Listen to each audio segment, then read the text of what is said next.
Assalamualaikum. Waalaikumsalam. Masuk Dika.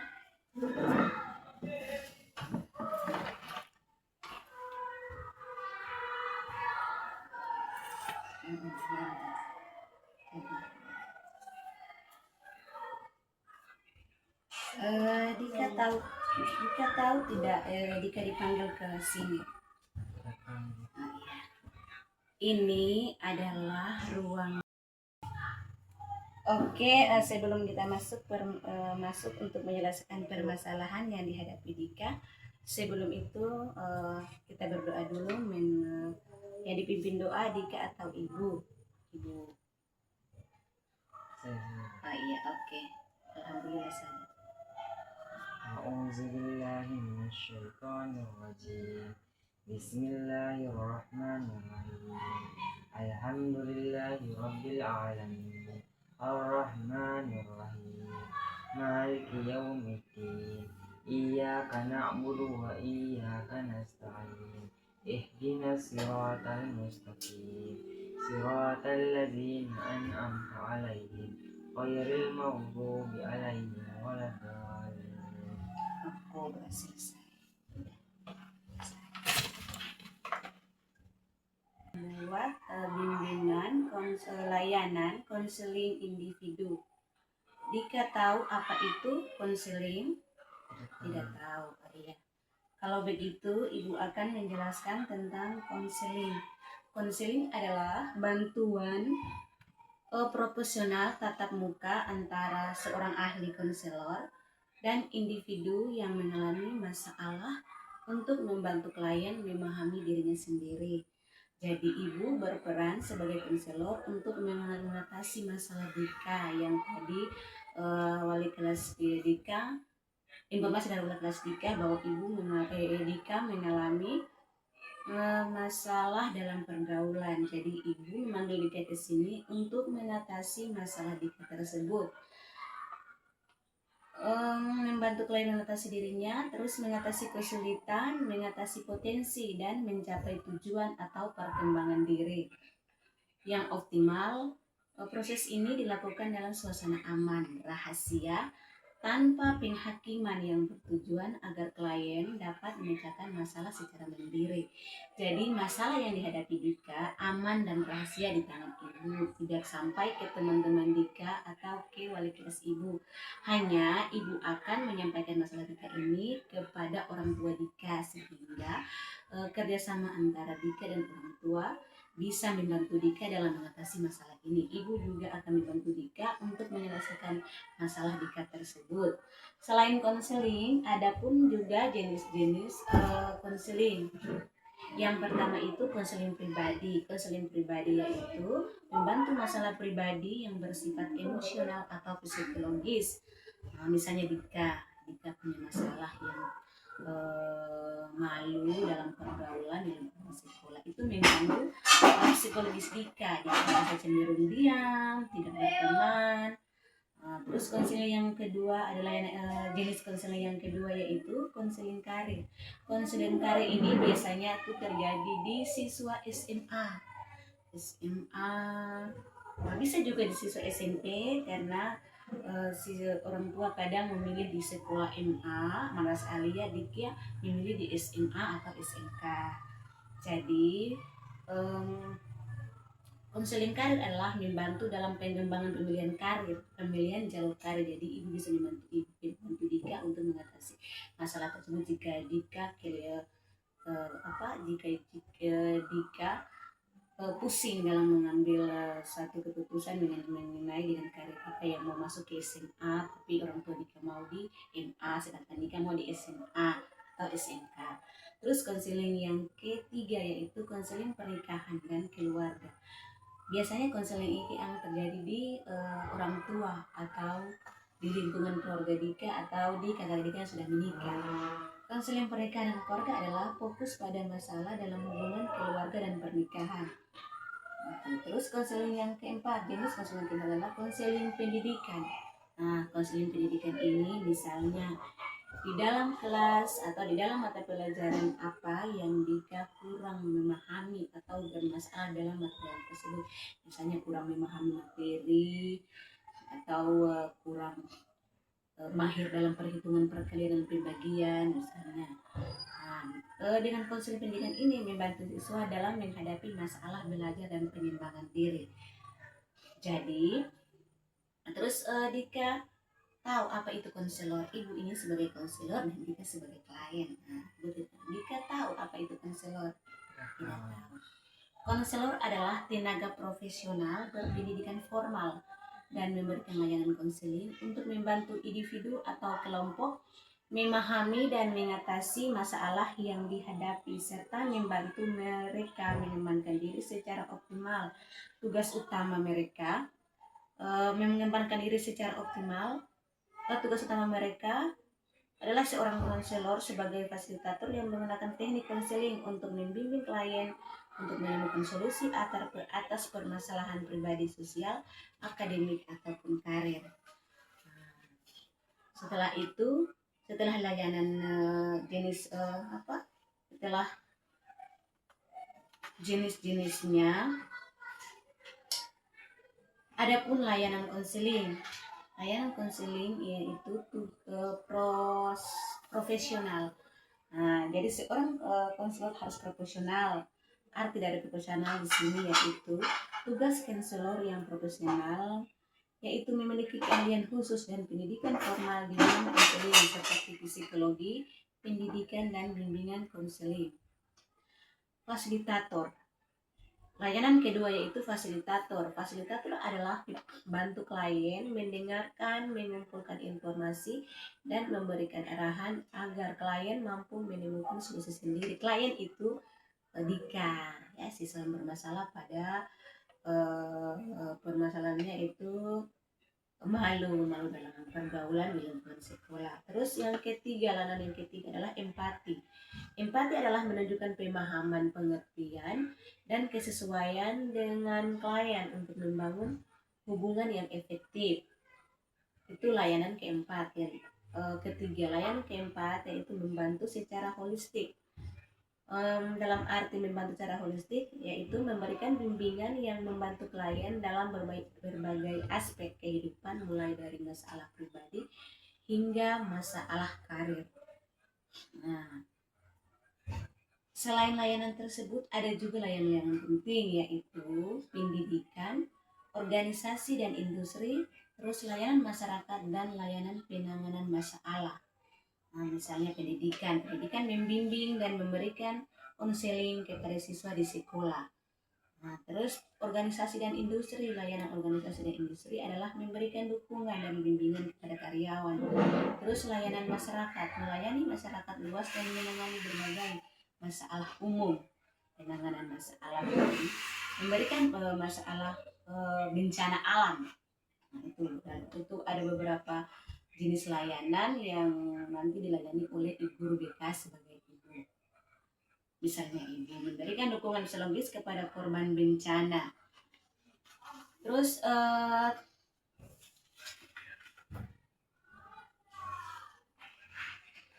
masalah yang dihadapi Dika yaitu merasa malu dalam pergaulan lingkungan sekolah. Dika tahu apa itu kata merasa? Tidak tahu. Merasa dalam pergaulan artinya merasakan atau mengalami. Merasakan Dika merasakan atau mengalami, bisa merasakan yang berdampak positif maupun yang berdampak negatif. Terus sebagai akibat dari interaksi atau sosial dengan orang lain. Perasaan ini bisa berupa kebahagiaan atau merasa tertekan, kadang juga atau merasa bahagia karena teman-teman baik, teman-teman bapak guru ibu guru juga baik. Tapi juga kadang kita merasa tertekan. Merasa tertekan itu misalnya ada yang bapak guru jahat, ada yang ibu guru jahat, suka marah-marah. Terus ada teman yang suka bullying. Itu kita merasa tertekan dengan masalah tersebut di lingkungan, serta perubahan sikap, perilaku, dan kondisi fisik yang muncul akibat interaksi tersebut. Terus ada pun contoh merasa dalam pergaulan.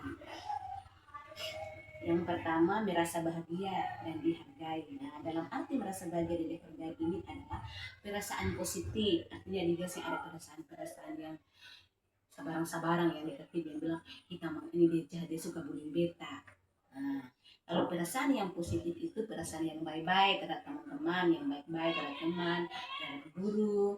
Nah, jadi biasanya perasaan positif yang muncul ketika berada di lingkungan pertemanan yang mendukung saling menghargai, misalnya dongsen, marah-marah dongsen, kayak sisi ketiga bahwa jika kamu itu begini tidak seperti itu artinya perasaan yang positif. Terus perasaan yang kedua yaitu merasa tertekan.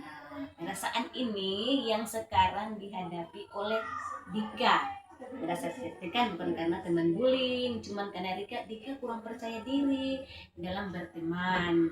Nah, merasa tertekan atau tindakan nyaman. Nah, ini adalah perasaan negatif yang muncul dari pergaulan yang tidak sehat. Nah, pergaulan tidak sehat, misalnya teman-teman suka baku pukul, jika semua terlibat di situ. Nah, nanti kalau terlibat di situ nanti katong dijuluki sebagai siswa yang nakal. Di mana seorang merasa tidak dihargai diri mereka atau dipaksa untuk melakukan hal yang tidak sesuai. Nah, misalnya tadi tuh guru bilang, nah, Dika merasa teman-teman memaksa Dika untuk bullying atau mencuri. Nah, itu tindakan yang tidak baik. Nanti Dika dijuluki sebagai anak yang nakal. Terus yang ketiga, merasa cemas. Hal ini timbul akibat pemikiran rasional. Teman-teman sebenarnya teman-teman sebenarnya tidak jahat, cuman karena pikiran Dika saja yang selalu negatif kepada teman-teman yang lain sehingga masalah tadi akan muncul. Dika tidak mau bergaul, malu dan bergaul dengan teman-teman di lingkungan sekolah karena pikiran-pikiran itu sebenarnya teman-teman Dika baik, cuma karena pikiran Dika yang negatif terhadap teman-teman tersebut sehingga membuat Dika merasa malu. Terus ada juga perasaan malu. Tahu apa itu malu?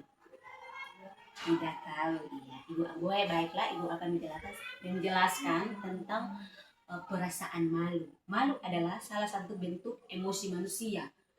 Malu dicirikan dengan perasaan aprehensi, kurangnya rasa nyaman atau canggung, terkhususnya pada saat seseorang tersebut berada di area dengan orang banyak. Nah, malu tadi kan malu tadi ada orang banyak, malu. Kita sendiri aku tidak mau bergaul sama mereka, aku malu. Nah, itu perasaan malu. Selain malu pada pengertian, ada juga rasa malu yang lain, emosi yang dialami seseorang ketika berada pada kondisi yang tidak nyaman atau canggung karena situasi tertentu. Jika malu ada di banyak, aduh aku malu tidak mau terlibat di banyak orang. Nah, itu perasaan itu namanya malu. Malu berarti merasa tidak enak hati, kadang merasa debar-debar, jantung berdebar. Nah, malu karena terus Dika cacat. Itu perasaan malu. Terus rasa malu dapat membuat seseorang merasa terpojok, mau berbicara takut, jantung berdebar-debar, rasa dingin, keringat bercucuran. Gitu. Jadi rasa malu dianggap sebagai emosi negatif yang mengurangi rasa percaya diri. Jadi boleh malu, tidak boleh malu dengan bergaul dengan teman-teman yang lain. Nah, selain rasa malu, terus Dika tahu apa itu bergaul? Tidak tahu ya. Oke, bergaul adalah proses berinteraksi dan bersosialisasi dengan orang lain dalam suatu kelompok atau masyarakat, baik secara langsung maupun tidak langsung. Ya, ada beberapa aspek penting yang harus Dika ketahui. Satu, interaksi sosial. Bergaul melibat komunikasi interaksi dan hubungan timbal balik antara individu. Nah, yang pengertian di sini, jika bergaul dengan teman harus berdiskusi. Misalnya setelah selesai dari ruang belajar, misalnya guru matematika tadi memberikan soal latihan matematika di kelas. Jika ada beberapa soal yang tidak bisa Dika lakukan, tidak Dika kerjakan dengan baik sehingga keluar dari ruang kelas tersebut, ruang belajar tersebut, Dika diskusi dengan teman sekelas Dika bahwa, duh, tadi saya kurang memahami di nomor sekian, nomor ini, nomor 1 misalnya, atau nomor 4 misalnya. Terus teman bertanya, kenapa kamu tidak memahami? Terus kamu bilang, iya saya kurang memahami soalnya soal nomor 1 dan nomor 4 sukar. Terus kok kamu bisa mengerjakan soal tersebut? Bagaimana caranya? Apa rumusnya? Boleh kamu membantu saya untuk bisa menyelesaikan masalah tersebut. Jika dia bersedia, maka Dika harus menerima kekurangan Dika dalam mata pelajaran tersebut. Terus yang kedua, kelompok atau masyarakat. Bergaul terjadi dalam konteks lingkungan sosial tertentu seperti keluarga, teman, teman komunikasi atau tempat kerja. Jadi Dika harus menjalin hubungan pergaulan dengan teman-teman di sekolah Dika dengan baik sehingga tidak ada terjadi kesalahpahaman atau pertengkaran antara Dika dengan teman-teman Dika yang lain. Jadi jika Dika tidak boleh merasa malu dalam pergaulan. Ibu merasa bahwa teman-teman Dika baik kok terhadap Dika, cuman karena kurang percaya diri yang ada pada diri Dika sendiri. Terus yang ketiga, tujuan dan manfaat. Bergaul dalam memiliki berbagai tujuan seperti membangun hubungan, pertukaran informasi belajar, atau sekedar bersosialisasi dan bersenang-senang. Dalam arti bertukar informasi ini, misalnya apa yang Dika dapat, Dika pernah ikut Dika di sekolah adalah siswa terbaik. Dika dipilih oleh sekolah untuk ikut sains. Terus setelah Dika dipanggil dan diutus ke tingkat kecamatan untuk mengikuti lomba sains. Di sana Dika mendapat banyak pengalaman dan banyak teman-teman dalam lomba tersebut. Pengalaman yang Dika bawa dari tempat tersebut ke sekolah asal Dika, di situ Dika mulai memberikan informasi dan bertukar informasi dengan teman-teman Dika. Oh, di sana begini, nah, teman-teman harus begini, harus berbuat begini sehingga bisa seperti saya. Jangan cuma saya sendiri yang dipanggil, teman-teman juga harus seperti saya. Terus belajar jika Dika mendapat pengalaman yang baik tentang sains, misalnya di dalam sains itu tentang matematika atau organ tubuh manusia, ya kan sains itu IPA sama matematika gabung. Iya. Di situ Dika memberikan mengumpulkan teman-teman bahwa memberitahukan kepada teman-teman bahwa belajar sains itu tidak serumit apa yang dipikirkan teman-teman. Jadi teman-teman tidak boleh malu, tidak boleh malas dalam pembelajaran mata pelajaran tersebut, karena kedepannya bukan saya lagi teman-teman yang akan dipanggil. Jangan saya terus yang dipanggil untuk ikut lomba tersebut, teman-teman juga harus sama seperti saya. Begitu. Terus yang kedua, sekedar bersosialisasi dan bersenang-senang. Bersosialisasi dan bersenang-senang itu misalnya setelah liburan, teman-teman, gimana setelah liburan? Kita piknik, menghilangkan stres, liburan semester. Kan selama setahun atau selama 6 bulan kita udah belajar full nih, sudah banyak belajar di sekolah, pikiran kita, konsentrasi kita sudah berkonsentrasi penuh dalam belajar semua mata pelajaran yang ada di sekolah. Mari bagaimana kita membuat refreshing, kita piknik, menghilangkan sedikit stres yang selama 6 bulan kita belajar di sekolah kita di MTS Muhammadiyah Kambilu ini. Jadi mengajak teman-teman dengan hal-hal yang positif, jangan hal-hal yang negatif. Hal-hal yang positif yang di tempat itu juga Dika dan teman-teman bisa belajar. Terus yang kedua, etika dan norma dalam pergaulan. Bergaul juga melibatkan pemahaman, penerapan norma-norma sosial seperti sopan santun, saling menghargai dan menjaga privasi orang lain. Nah, ini yang poin yang paling penting antara Dika dan Ibu. Misalnya sopan santun. Dika harus menjaga kesopanan dan santun Dika terhadap guru yang ada di sekolah atau teman-teman yang lain. Terus saling menghargai. Dika harus menghargai pendapat dari teman lain. Harus menghargai teman yang lebih dewasa, yang lebih tua dari Dika, menghargai bapak ibu guru yang ada di sekolah Dika, terus menjaga privasi orang lain. Misalnya teman Dika mempunyai masalah, dia belum sempat cerita atau berbagi masalahnya dengan guru BK, dia cerita ke Dika. Nah, cerita masalah yang dialami teman Dika tersebut.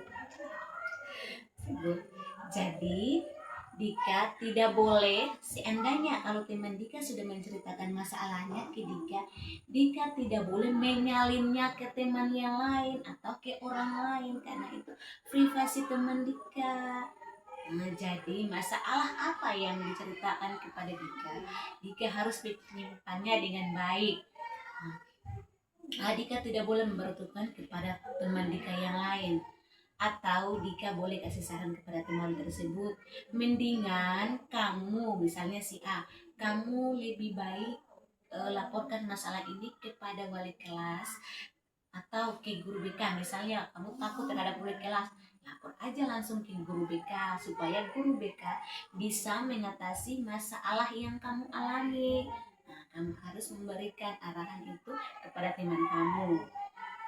Terus dampak pergaulan yang kelima yaitu psikologis. Terus dampak psikologis di sini, bergaul memiliki dampak yang kesejahteraan. Nah, misalnya bergaul itu jangan harus tertekan, happy aja lah, sejahtera, happy, jangan terlalu hura-hura sih, tapi jangan terlalu hura-hura. Terus santai, enjoy.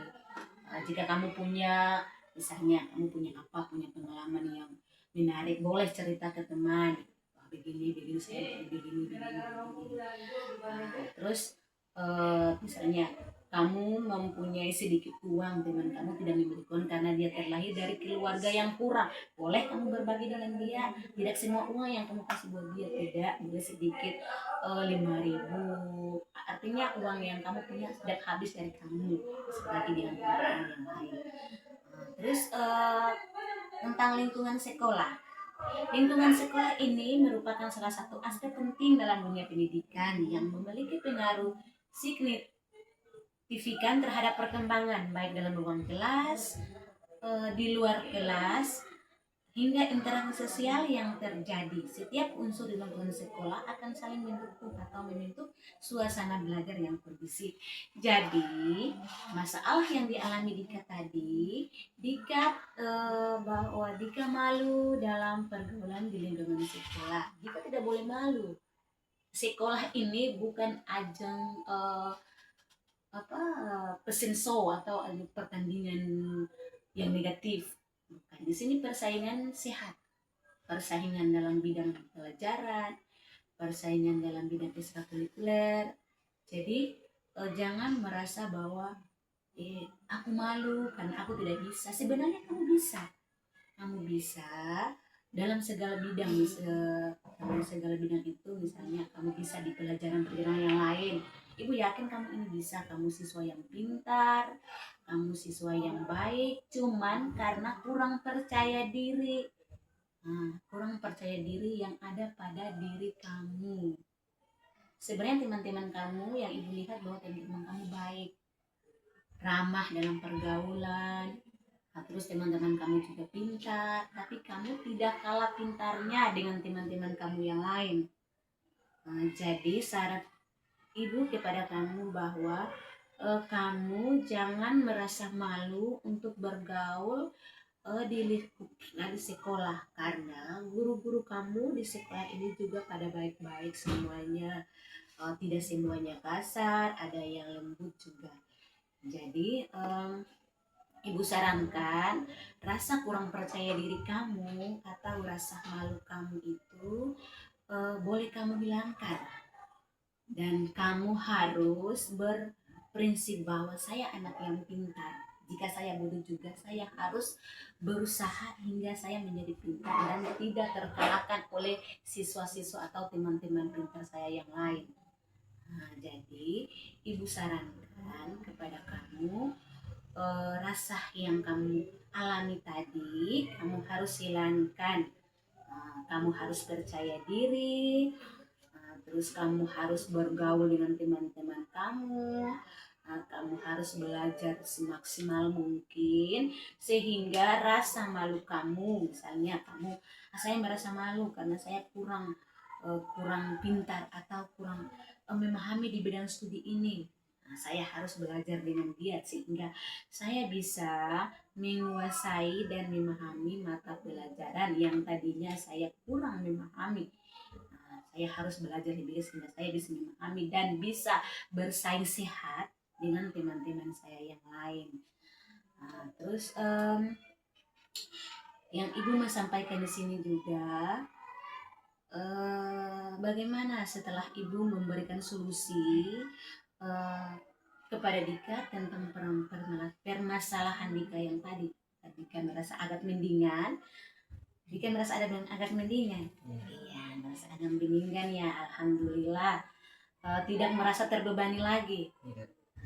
Oke, berarti permasalahan Dika yang tadi tentang malu dalam bergaul di lingkungan sekolah sudah terselesaikan. Dika sudah merasa lega, sudah merasa aman, sudah tidak merasa malu lagi. Ya, tidak malu lagi bergaul dengan teman-teman di lingkungan sekolah. Nah, ibu mau memberikan saran dan ibu mau memberikan sedikit gambaran tentang lingkungan sekolah di sini. Sekedar pemberitahuan kepada Dika bahwa lingkungan sekolah yang setiap siswa belajar itu tidak mengandung tidak mengandung kejahatan atau tidak mengandung lingkungan yang negatif, semuanya positif karena sekolah ini kan sekolah agama. Tidak diajarkan oleh guru-guru kepada siswanya harus berbuat yang tidak baik. Semua guru dan staf pengajar di sini mengajarkan yang baik-baik kepada siswanya. Jadi Dika tidak boleh merasa seperti itu. Nah, Dika harus merasa nyaman dan aman berada di sekolah ini karena sekolah ini adalah sekolah agama, mengajarkan tentang ilmu agama dan mengajarkan tentang kebaikan terhadap siswa. Nah, saya sebagai guru BK juga yakin bahwa setiap guru atau staf mengajar di sini mereka itu mereka itu juga menggunakan atau memamerkan ya tentang anti bullying. Nah, mereka itu tidak mau di sekolah ini ada bullying begitu, tidak mau ada siswa satu dengan yang lain harus menjatuhkan dalam konsep yang negatif. Nah, jadi guru-guru atau staf guru yang staf pengajar di sini mengajarkan bahwa siswa yang ada di sini di sekolah ini harus berbuat yang baik, berbuat yang hal-hal yang positif, belajar yang baik, berbuat kebaikan dan pergaulan yang baik. Tidak boleh harus ada bullying itu. Nah, jadi masalah tadi yang dihadapi itu aman di ibu ya, aman di ibu tidak memberitahukan kepada teman ibu guru yang lain atau wali kelas ibu. Nanti ibu menyampaikan kepada wali kelas ibu bahwa masalah yang dihadapi anak wali ibu bahwa sudah terselesaikan.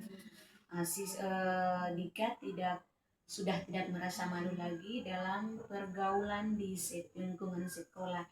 Jadi nanti ibu harus berdiskusi dengan orang tua supaya selalu memberikan dukungan dan memberikan dorongan kepada Dika bahwa kalau di sekolah itu bukan tempat yang jahat, tempat yang sering dibully, bukan itu.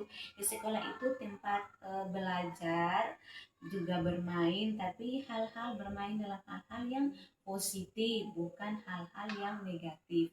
Jadi ibu nanti memberikan saran kepada orang tua supaya selalu memberikan hal-hal yang positif tentang lingkungan sekolah, tentang pergaulan di lingkungan sekolah, dan tentang guru-guru, staf pengajar, serta kepala sekolah yang ada di sekolah yang Dika berada. Oke, mungkin itu saja yang bisa Dika, yang bisa Ibu bisa berdiskusi dengan Dika. Sekiannya saya ucapkan wassalamualaikum warahmatullahi wabarakatuh.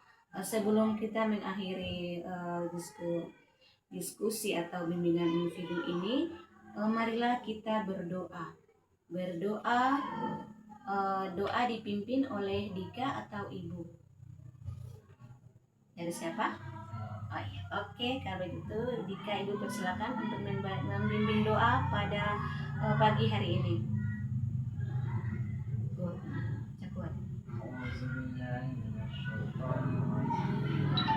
Bismillahirrahmanirrahim.